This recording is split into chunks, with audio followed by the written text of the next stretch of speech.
আপনি কি বাংলার এমন এক রানীর গল্প জানেন যার দানশীলতার খ্যাতি ছড়িয়ে পড়েছিল পুরো উপমহাদেশে, যে প্রাসাদের প্রতিটি দেয়াল আজও বহন করে চলেছে প্রায় ৩০০ বছরের ইতিহাস? চলুন ঘুরে আসি নাটোরের রাজবাড়ি থেকে, যেখানে ইতিহাস, সংস্কৃতি আর ঐতিহ্য একসাথে জীবন্ত হয়ে আছে। উত্তরবঙ্গের প্রাণকেন্দ্র নাটোরে অবস্থিত নাটোর রাজবাড়ি বাংলাদেশের অন্যতম ঐতিহাসিক স্থাপনা।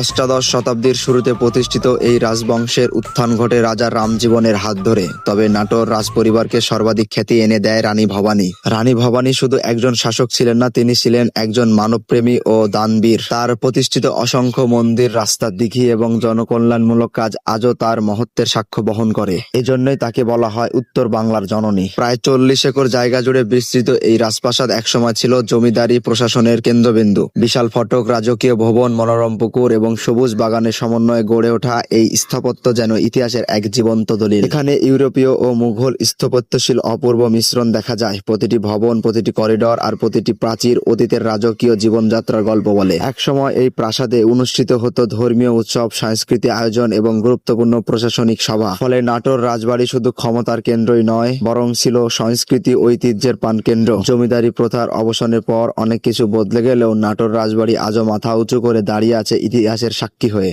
প্রতিদিন দেশের বিভিন্ন প্রান্ত থেকে পর্যটকরা এখানে আসেন অতীত বাংলার গৌরব কাছ থেকে দেখার জন্য। নাটোর রাজবাড়ি শুধু একটি প্রাসাদ নয়, এটি বাংলার ইতিহাসের এক গৌরব অধ্যায়।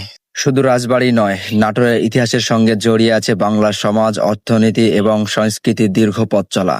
একসময় এই রাজপ্রাসাদ থেকে পরিচালিত হতো বিশাল জমিদারি, নেওয়া হতো গুরুত্বপূর্ণ সিদ্ধান্ত, আর গড়ে উঠত জনকল্যাণমূলক নানা উদ্যোগ। আজও যখন দর্শনার্থীরা এই প্রাসাদের আঙ্গিনায় হাঁটেন, তখন যেন ফিরে যান কয়েকশো বছরের আগে সেই রাজকীয় সময়ে। প্রাচীন স্থাপত্য, নীরব পুকুর আর ইতিহাসময় পরিবেশ মিলিয়ে নাটোরের রাজবাড়ি হয়ে উঠেছে অতীত ও বর্তমানের এক অসাধারণ সেতুবন্ধন।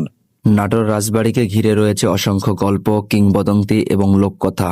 স্থানীয়দের মতে রানী ভবানীর প্রজাদের সব দুঃখ কষ্ট খবর জানতেন, প্রায়ই ছদ্মবেশে বিভিন্ন এলাকায় ঘুরে বেড়াতেন। সত্য মিথ্যার মিশলে এসব গল্প আজও মানুষের মুখে মুখে ফেরে। রাজবাড়ির বিশাল প্রাঙ্গণে দাঁড়ালে কল্পনায় ভেসে ওঠে ঘোড়ার গাড়ির শব্দ, রাজকীয় শোভাযাত্রা আর উৎসবমুখর সেই দিনগুলো। ইতিহাসের পাতা যেন জীবন্ত হয়ে ওঠে প্রতিটি মুহূর্তে। রানী ভবানীর অবদান শুধু নাটোরে সীমাবদ্ধ ছিল না, তিনি বাংলার বিভিন্ন অঞ্চলে মন্দির, ধর্মীয় প্রতিষ্ঠান, পুকুর, রাস্তা এবং জনসেবামূলক স্থাপনা নির্মাণে অর্থায়ন করেছিলেন। তার দৃষ্টিভঙ্গি ছিল সময়ের চেয়ে অনেক এগিয়ে। মানুষের কল্যাণকে তিনি রাজকীয় অভিজাত্যের চেয়েও বেশি গুরুত্ব দিতেন, আর এই কারণেই শত শত বছর পরেও তার নাম শ্রদ্ধার সঙ্গে স্মরণ করা হয়। আমাদের ইতিহাস শুধু বইয়ের পাতায় সীমাবদ্ধ নয়, ইতিহাস ছড়িয়ে আছে এমন সব স্থাপনায় যেগুলো আমাদের শিকড়ের কথা মনে করিয়ে দেয়। নাটোর রাজবাড়ি সেই গৌরবময় অতীতের এক জীবন্ত প্রতীক। এই